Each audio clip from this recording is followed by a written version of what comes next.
Alors évidemment, un très grand merci Tommy d'être parmi nous et de venir rencontrer vos lecteurs qui déjà se mordent les lèvres et qui ont très très envie de savoir pourquoi ce livre et pourquoi il était nécessaire en fait. I struggled for a long time wondering. I fell in love with the novel as a art form, as a medium for art, because of what the novel can be.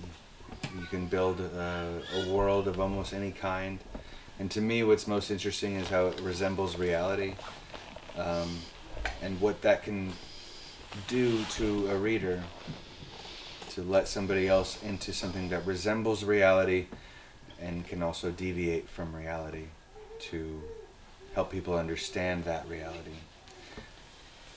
Pour commencer, je voudrais dire que ça fait longtemps que je suis amoureux du roman comme forme littéraire et comme forme d'art. Ça peut être tellement de choses un roman. Ça permet de construire tout un monde.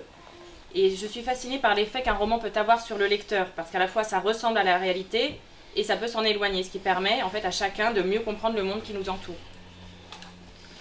So when it came to thinking about what novel I would write once I tried, I found out I was going to be a father.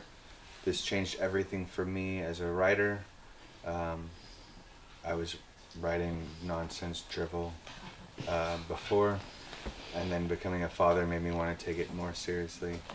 And when I decided the makeup of my novel would be the makeup of my experience and the community that I come from, this is what this novel is made of.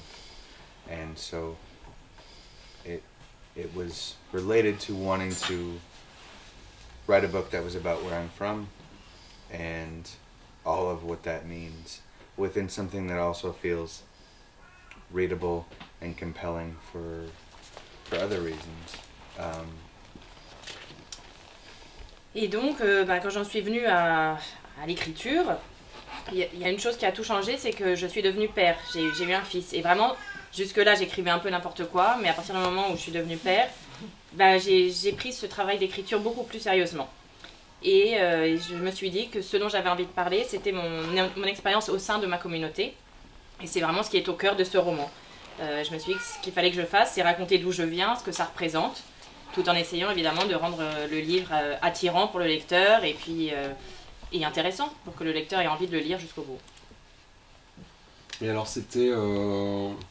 Parce que alors, pour ceux qui n'ont pas forcément lu le livre, en tout cas qui l'ont pas bien entamé, je vous rappelle un petit peu l'histoire, hein, c'est 12 portraits, c'est un peu ce qu'on appelle un roman choral, hein, 12 portraits de Cheyennes d'aujourd'hui, qui ont chacun leur vie à Auckland et qui ont chacun leur vie parfois un petit peu dure, même souvent assez dure, hein, assez sombre, hein, et qu'on va retrouver sur un événement final. J'en dirai pas beaucoup plus parce que c'est à vous de le découvrir évidemment, mais on a 12 portraits très très forts de Cheyennes d'aujourd'hui. C'est vrai que nous en France on est très habitués à avoir de la littérature indienne historique, amérindienne historique, et d'un coup on avait cette surprise de croiser des portraits beaucoup plus contemporains. Est-ce qu'il y avait un manque au niveau de la littérature américaine aussi? Much like the rest of the planet, whoever's thinking of America and its original inhabitants, you'll get the feathers, and you'll get the historical, and maybe some of that. But that's the same where we come from. Unless you live in certain states in my country, this is, for the most part, Arizona, New Mexico, Montana, North Dakota, South Dakota, Oklahoma, where you can't deny seeing people who are Native American. Otherwise, it could seem as if these depictions are true to reality. And the American narrative of our foundations being true and good, it's very uncomfortable to come up against a contradiction to that reality. Which if you see a living, breathing Native American who's wearing a baseball cap and a t-shirt and shopping in a grocery store, that doesn't fit. and there's a lot of resistance to the contradictory narrative of our country is steeped in blood and genocide and slavery. Bien, comme le reste du monde, en fait, les États-Unis considèrent ces premiers habitants voilà, comme des gens avec des plumes qui chantent, et puis voilà, les Indiens sont vraiment dans le passé, dans l'histoire, et c'est à peu près tout. À moins de vivre dans certains États, dont l'Arizona, le Nouveau-Mexique, le Dakota du Nord et du Sud et l'Oklahoma, où les Indiens sont partout et donc on ne peut pas nier leur existence et leur côté contemporain, tous ces clichés peuvent paraître vrais si vous habitez ailleurs aux États-Unis. Et donc c'est assez compliqué d'être la preuve vivante qu'il y a une contradiction et que ce ne sont que des clichés. D'être un Indien avec une casquette de baseball et un t-shirt, bah, ça dérange pas mal de gens. Et pourtant, tu as eu besoin dans le premier chapitre, alors je ne sais pas si c'est le même dans la version originale, hein, mais de rappeler des épisodes extrêmement violents, extrêmement durs de l'histoire des Amérindiens et des Cheyennes notamment. Why did? Yeah, why go back to history? So, a lot of people that have written about my book have talked about my prologue as a nonfiction essay, which, if you would have told me that while I was doing it, I would have quit. I'm not against nonfiction, but that's not the spirit of what I was writing from. I wrote it as a Greek chorus, like this is who we are, and it's written in the we. There's not that many we that happen in it, but I wrote it from this is how we ended up in cities, and this is where I had to start from, and the inclusion of violence feels unavoidable, but also has to do with stories I heard from my dad and how integrated and essential violence is from the stories that our families tell versus the one that we hear at school or around dinner tables of the sterilized histories from in-laws who are non-native or other people just over time who are non-native. Alors beaucoup de personnes qui ont lu mon roman m'ont dit ou ont écrit voir le prologue comme un essai, comme une tribune ou un éditorial, quelque chose voilà, qui n'avait rien à voir avec la fiction. Et si on m'avait dit ça au moment où j'écrivais, vraiment j'aurais tout arrêté parce que ce n'est pas du tout comme ça que je l'ai conçu. C'est plus comme une tragédie grecque. J'utilise d'ailleurs, donc je ne parle pas à la première personne ou à la troisième, mais j'utilise le oui, le nous, comme dans les chœurs grecs. Et pour moi, c'était vraiment le point de départ, le seul point de départ possible pour cette histoire.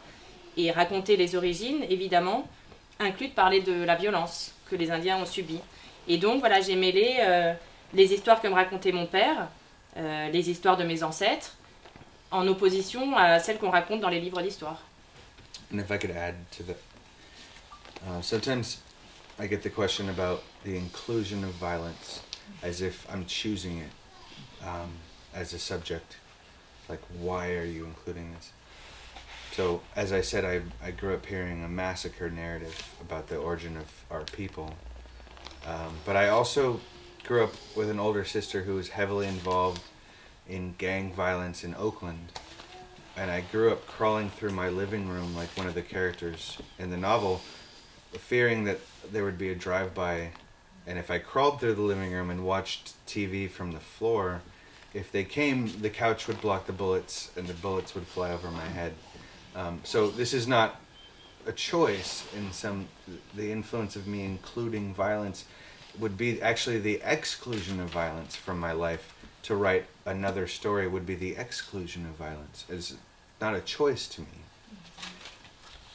Et juste pour terminer sur cette question, c'est vrai qu'on me demande souvent pourquoi avez-vous choisi d'inclure la violence et de prendre la violence comme thème, mais ce n'est pas du tout un choix. C'est que je n'avais pas le choix de parler de cette histoire sans parler de la violence, du massacre qu'ont subi les Indiens. Et les Indiens en général et dans leur histoire, mais aussi la violence que j'ai ressentie depuis mon enfance. J'ai une sœur aînée qui s'est retrouvée embringuée dans les gangs d'Auckland. Et moi, petit garçon, dans mon salon, je me mettais à quatre pattes derrière le canapé pour regarder la télé en me disant comme ça, si jamais les balles fusaient, je pourrais me cacher derrière et les éviter. Donc le seul choix que je pourrais avoir, ce serait d'exclure la violence. Et ça pourrait être une question. Mais en tout cas, voilà. Parler de la violence n'est pas un choix. Et donc ce premier prologue, effectivement, qui est d'histoire majoritairement, hein. Ensuite on entame tout de suite un récit beaucoup plus actuel, dirons-nous, hein, sur ces fameux 12 portraits qu'on évoque, qui eux aussi sont très violents. Eux aussi sont très violents. Est-ce que c'est quelque chose que tu as vu? D'où vient ton inspiration? Autant au début c'était ton papa, autant comment tu as écrit ces portraits-là? Et quelle était ton inspiration?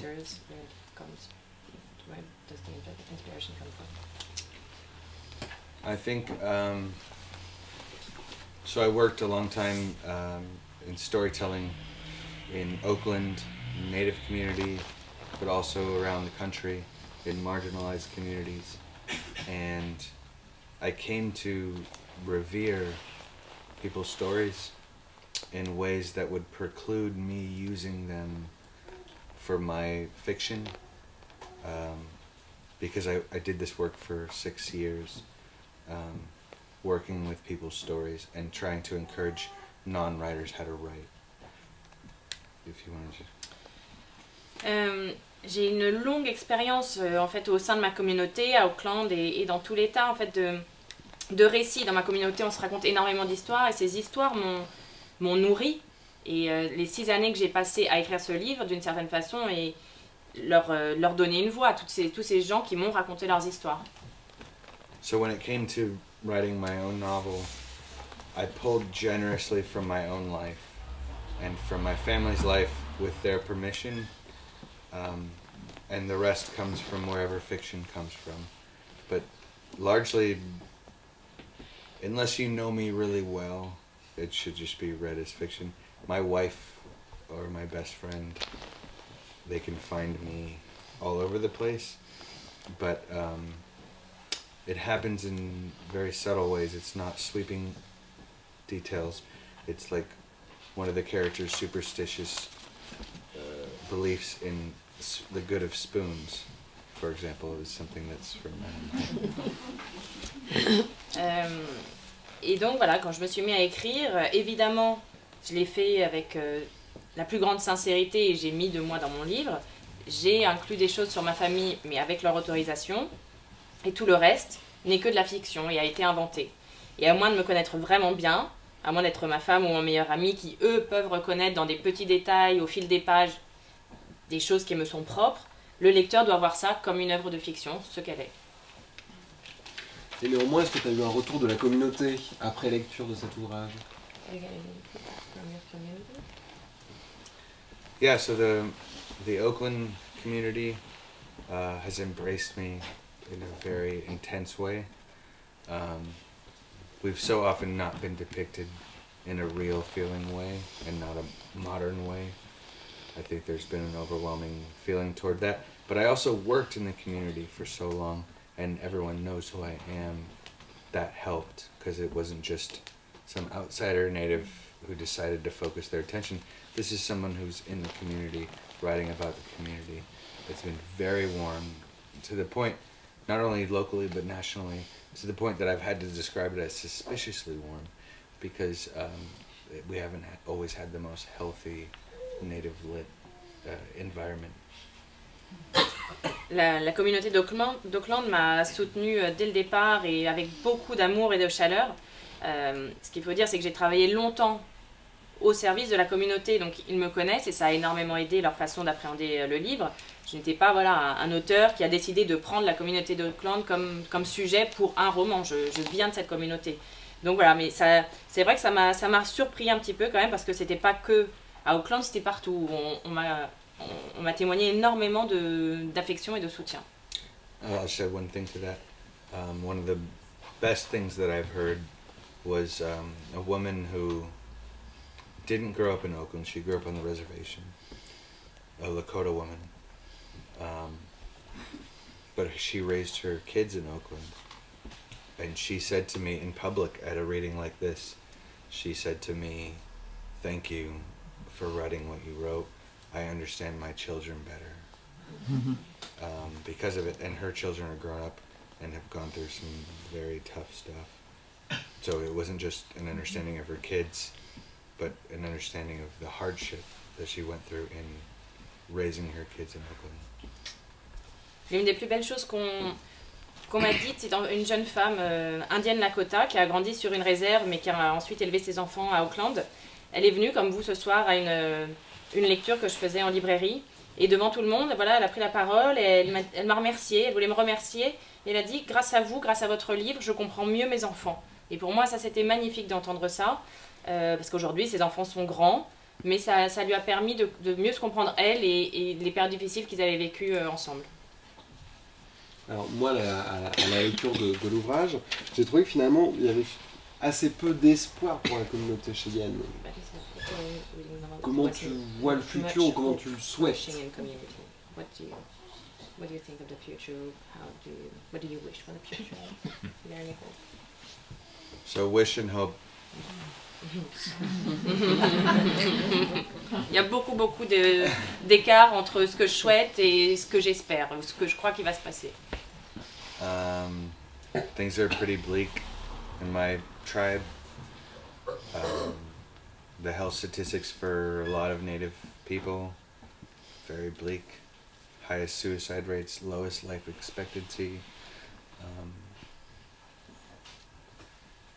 My sister and my dad both are working for our tribe to revitalize the language. We have about 40 language speakers left. My dad's one of the fluent speakers. My sister just became fluent.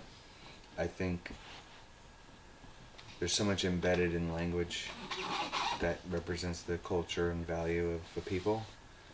And they're trying to revive it. My dad didn't raise us up with it. But me and my dad and sister are trying to translate the book into Cheyenne. And so I feel like I'm trying toward hope, and I haven't reached hope, but I'm not stuck in the murk of bleakness either. Oui, la situation pour la communauté cheyenne est terrible. Les statistiques, notamment en ce qui concerne leur santé, sont terribles. L'espérance de vie ne cesse de chuter, le taux de suicide atteint des chiffres records. Donc voilà, c'est difficile d'avoir de l'espoir. Néanmoins, ma sœur et mon père, qui travaillent pour la communauté, mettent tout en œuvre pour essayer de redonner vie à la langue cheyenne, que quasiment plus personne ne parle. Mon père, lui, la parle couramment, il est l'un des rares, et ma sœur commence tout juste. Donc voilà, ça j'y vois quand même une source d'espoir, parce que la langue est vraiment le cœur de toute culture. Et tous les trois, ensemble, on essaye de traduire en cheyenne mon roman. Donc voilà, j'essaye d'avoir de l'espoir, j'y suis pas encore tout à fait, mais voilà, j'essaye de ne pas rester coincée dans cette vision sombre qui est la réalité d'aujourd'hui. Et alors cette réalité, il y a l'histoire indéniablement, hein, mais est-ce qu'il y a d'autres raisons politiques, sociales particulières?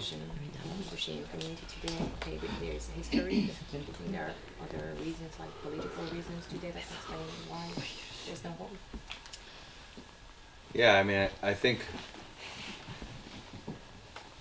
sometimes Native people are held to a standard of you're authentic and should be thriving if you look like this, which is the way we all have seen it looked. And why not have this great culture? Why have you not been doing that? There's this standard that's held to that, and a lack of education about, like, why are we so far from it? Why are we in an environment where we can't thrive? This is all that colonization does. It strips away culture and makes so that we can't thrive in the ways that we knew, in the ways that the people that raised us and the people that raised the people who raised us were, that we knew how to survive in the context of our individual cultures. So this idea of who benefits from history and who suffers because of it I guess it's obvious to me that people who benefit are blind to it, because why would you want to be aware of how you benefit and how other people suffer from the thing that you benefit from? Why would you want to change if you benefit from privilege? There's no good answer to that. but that's the situation, because that's when the people who don't benefit from it but suffer from it, it feels a certain way and it looks a certain way, like the people who benefit are turning a blind eye, which expression I feel has a blindness to it, because the turning seems to indicate consciousness, when I feel it's not actually turning a blind eye, it's a blind eye being a blind eye. There's no turning. Ben, je pense que l'une des raisons, c'est que les Indiens ont tendance à suivre des standards de réussite éloignés de la réalité. Donc ils se projettent d'une certaine façon en voyant ce qui les entoure, mais qui ne correspond pas à leur culture et à ce qu'ils peuvent attendre vraiment. Une autre raison majeure, évidemment, ce sont les lacunes en matière d'éducation. On ne peut pas se développer et s'en sortir si on n'a pas ces bases-là. Donc certes, on a réussi à survivre dans le passé, à se relever, mais il nous faut des bases pour nous reconstruire et nous développer. Et donc la question de qui bénéficie de l'histoire et qui en souffre, évidemment la réponse est évidente, on sait très bien qui s'en sort le mieux, mais le problème c'est que ces gens qui sont privilégiés ne s'en rendent pas compte et ne veulent donc pas que ça change, ils ne veulent pas renoncer à leurs privilèges. D'une certaine façon, ils ferment les yeux sur la réalité pour ne pas voir ceux qui souffrent. Mais même cette expression pour moi est assez erronée. Donc bon, en anglais l'expression turn a blind eye, c'est vraiment avoir un œil aveugle. Mais c'est comme s'ils faisaient le choix d'avoir un œil aveugle. Alors non, ils sont simplement, ils ne voient pas la réalité face à eux.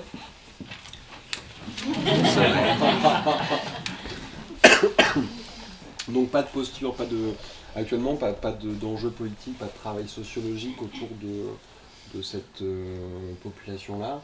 Well, I guess maybe ironically, historians are very clear about what happened. But fact, history, what does this mean to someone like Trump and what he represents and his administration? It means nothing. And so 99% of scientists can say climate change is real, and 99% of historians can say what the US did was totally fucked. But what does that mean for people like them? Nothing. So no matter the studies, no matter the extent of work, no matter the clarity of vision, no matter the presentation, when you have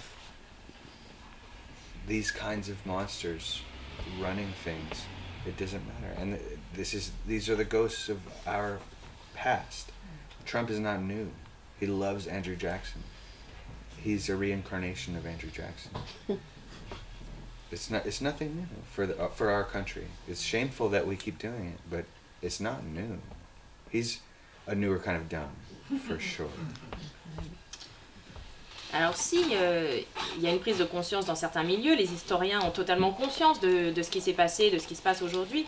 Le problème, c'est que pour des gens comme Trump et son gouvernement, ça ne veut rien dire.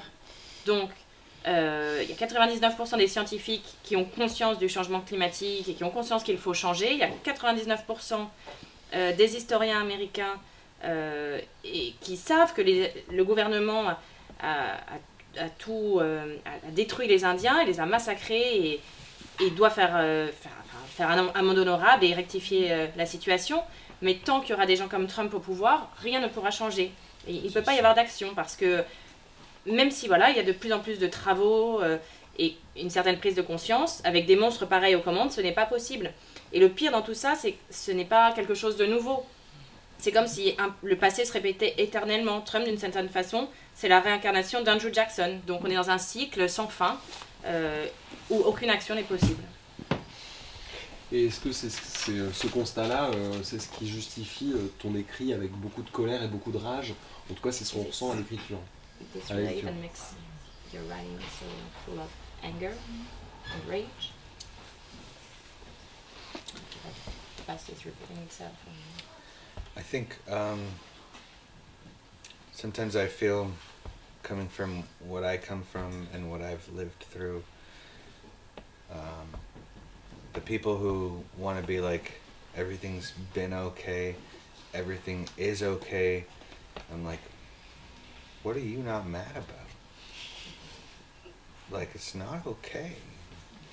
And so rage and anger, even though it's in my work, it feels like that's not the point. That's a way of saying your reaction is isolated in a box that is an emotion. But there's more details that would take too long, but that's the quickest way I think maybe.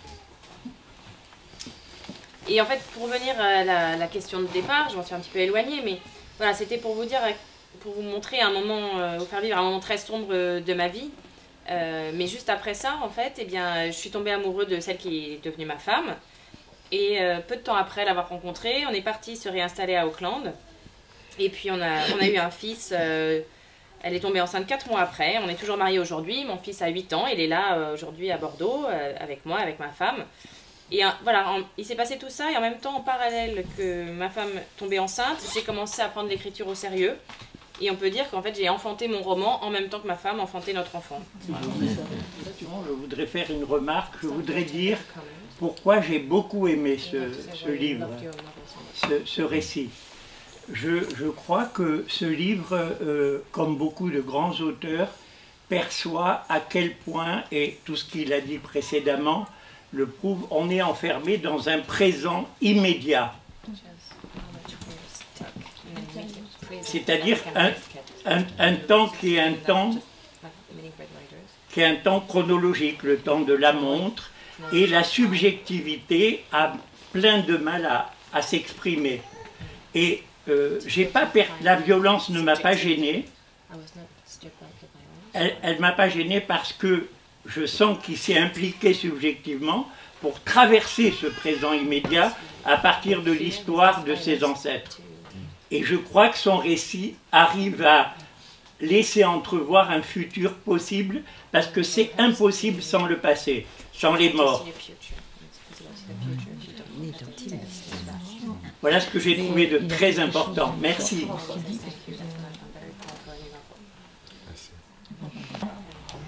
Je voulais savoir si il y avait des relations, de quelle nature, avec les Africains américains, vu que vous êtes deux communautés martyrisées par cette histoire.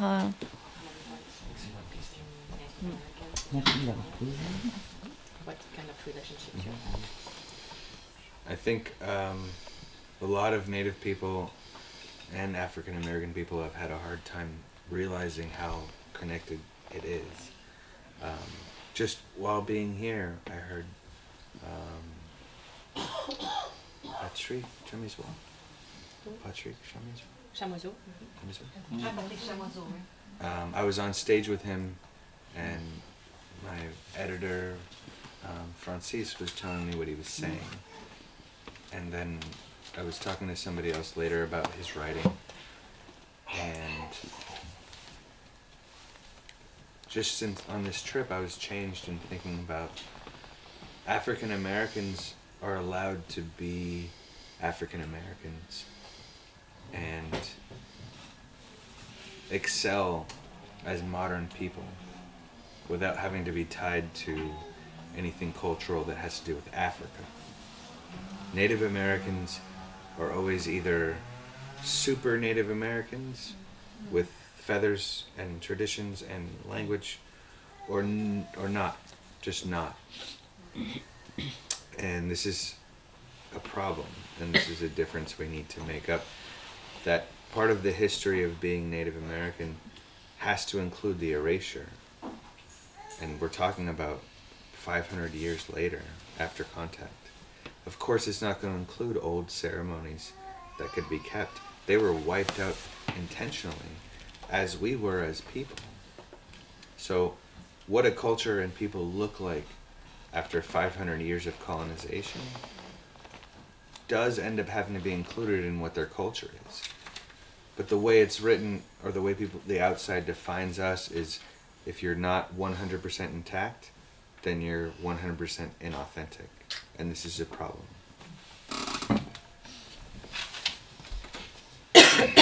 Alors, il est vrai, je pense que beaucoup d'Indiens et d'Afro-Américains ont du mal à voir à quel point leurs histoires sont similaires et d'une certaine façon liées.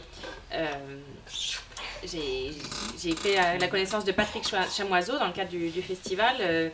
Le soir de l'inauguration, j'étais sur scène avec lui, avec mon traducteur Francis Geffard, qui me traduisait ses propos, qui m'a parlé de son œuvre. Et vraiment, je dois dire que grâce à sa prise de parole et à ce festival, j'ai commencé à... J'ai une autre forme de réflexion et j'ai un peu changé d'avis, ou en tout cas, j'ai pris conscience de certaines choses, et notamment sur le fait que les Afro-Américains sont autorisés à être ce qu'ils sont et à réussir sans être liés à l'Afrique. Alors que les Indiens d'Amérique, il n'y a que deux options. C'est soit ils sont très, très indiens, donc ils parlent leur langue autochtone, ils ont des plumes, ils ont des cérémonies traditionnelles, ou alors ils ne sont pas indiens. Et ça, c'est vraiment le problème à résoudre pour moi. Parce que 500 ans après la colonisation, le premier contact, on se rend compte que oui, alors on a effacé énormément de cultures autochtones, on a fait disparaître la pratique de ces cérémonies, on a effacé des milliers de gens de la planète, et on en est toujours là. En fait, ce qui nous définit, c'est soit on est 100% indien, donc on est 100% vrai, ou alors on n'est rien du tout. At one of my readings in Bordeaux, a guy shows up, and his whole face is tattooed, arms tattooed, all Indian tattoos, braids, jewelry,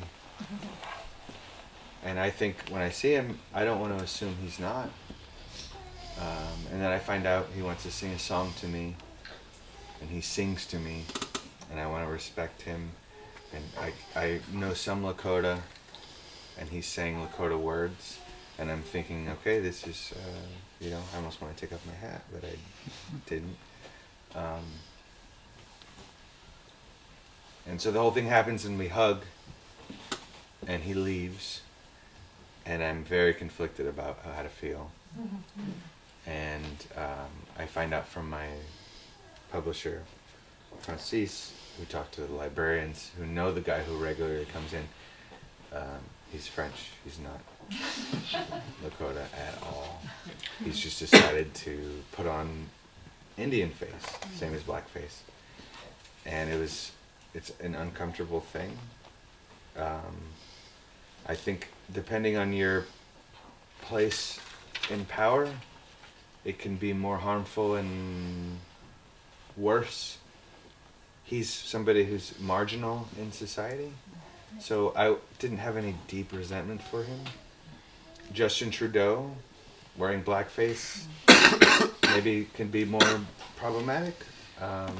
If Donald Trump put it on to make fun of Obama, that would be a different level of harmful, which I wouldn't put out of realm of possibility for him. So I think it's just on a basic level, it's so stupid and everyone should know. But then there's so many examples of people still doing it. So what I think is basic decency is not the general consensus, I don't think. Bah, comme beaucoup de choses, ce qui moi me semble simplement du bon sens, visiblement ne l'est pas pour la majorité. Donc j'ai un exemple très concret. Un peu plus tôt dans la semaine, la semaine dernière, j'étais à Bordeaux donc pour une rencontre en librairie.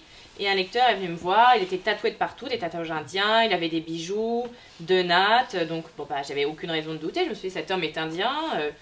Donc j'ai écouté ce qu'il avait à me dire, il m'a chanté une chanson, j'ai reconnu des mots Lakota. Donc voilà, évidemment, j'ai respecté, j'ai attendu, puis on s'est pris dans les bras, il est parti. Et j'étais un peu perturbée, mais bon. Et finalement, mon éditeur, après en avoir parlé au libraire, a appris que c'était un habitué de la librairie et qu'il n'était absolument pas indien. Et franchement, je me suis pas sentie très, très à l'aise avec cette histoire. Donc évidemment, la gravité de la chose dépend des pouvoirs en présence. Là, on parle d'un homme marginal à Bordeaux. Il n'y a pas, voilà, il n'y a pas de quoi fouetter un chat. Ça m'a déplu, mais c'est pas comme si Donald Trump se maquillait pour se moquer d'Obama. Et franchement, je pense qu'il en est capable. Donc voilà, pour le dire, pour moi, c'est stupide. C'est une simple question de décence et de respect de l'autre. Mais voilà, bah, y a encore des gens qui le font aujourd'hui et c'est comme ça. Alors là, ce sera vraiment la dernière. Allez. Moi, c'est une toute petite question sur un petit détail du bouquin. J'aimerais savoir ce que c'est pattes d'araignée qui se glissent sous la peau.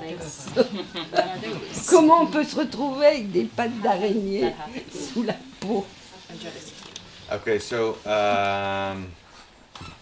this question has come up a lot, and a lot of people think it's like a family history or a tribal history to it. But the fact of it is, I pulled 2 spider legs out of my leg. And there's 3 in the book. But that was just because one of the characters has a bad association with the number 3, and she's kind of OCD. But this happened to me while I was writing the book, and I didn't know what it was, and we saved it in toilet paper and showed it to our friends and scoured the internet for anything and found nothing. And I called my dad because I thought it might be an Indian thing that I hadn't heard about, and he told me it sounds like you got witched. And I said, well, what do I do? And he said, I'll pray for you. And that was it. And so to me it seemed like it belonged more to fiction than it did to reality. So I gave it to my characters. And that's the whole reason why they're in the book. Alors on m'a beaucoup posé cette question sur les jambes d'araignée, si c'était quelque chose du passé, lié à ma tribu. Mais en fait, c'est tout simplement quelque chose qui m'est arrivé à moi. J'ai extrait 2 jambes d'araignée de ma propre jambe. Donc dans le livre, le personnage en a 3. C'est simplement parce que ce personnage a un problème avec le chiffre 3. Mais sinon, voilà, c'est simplement ce que j'ai vécu, ce qui m'est arrivé pendant que j'écrivais. J'ai tiré ces pattes d'araignée de ma jambe. On les a conservées sur du papier toilette. Je les ai montrées à mes amis. Et puis, on n'a rien compris du tout. J'ai cherché sur Internet, rien. Je ne sais pas ce que c'est, je n'ai pas la réponse. J'ai demandé à mon père si voilà, c'était quelque chose propre aux Indiens.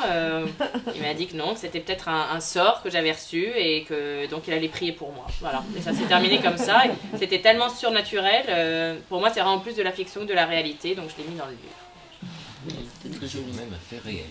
Oui, tout à fait. Tommy, un très grand merci. Merci beaucoup.